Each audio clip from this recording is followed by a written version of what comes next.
தமிழகம் எங்கும் கிளைகள் கொண்ட Annamalai institute of hotel management and hospital management படிப்பில் சேர்வதற்கான அட்மிஷன் நடைபெறுகிறது. காவிரி டெல்டா மாவட்டங்களில் உள்ள வெங்காய தாமரை அகற்றுவதற்கு 18 கோடி நிதி ஒதுக்கீடு செய்து அரசாணை வெளியிட்டுள்ளதை வரவேற்பதாக தமிழக காவிரி விவசாய சங்கத்தின் பொதுச் செயலாளர் PR பாண்டியன் தெரிவித்துள்ளார்.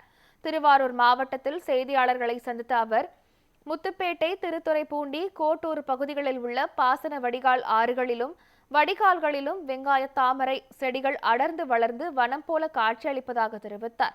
மேலும் வெங்காய தாமரை அகற்றுவதற்கு அரசாணை வெளியிட்டதை வரவேற்பதாகவும் அரசியல் தலையீடுகள் இன்றி அவற்றை அகற்றுவதற்கு குழு அமைக்க வேண்டும் என்றும் தெரிவித்தார்.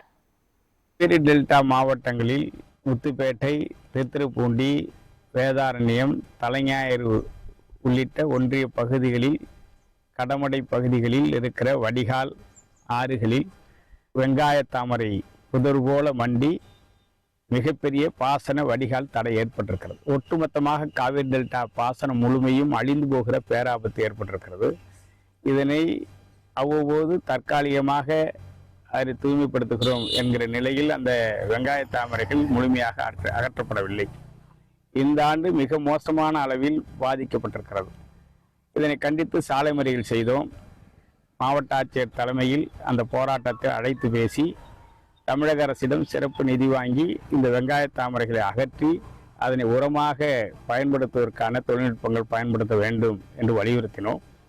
சுமார் 15 கோடி ரூபாயை தமிழக அரசாங்கம் இந்த வெங்காய தாமரைகளை அகற்றுவதற்கு காவிரி டெல்டா மாவட்டங்களுக்கு நிதி ஒதுக்கீடு செய்திருக்கிறது.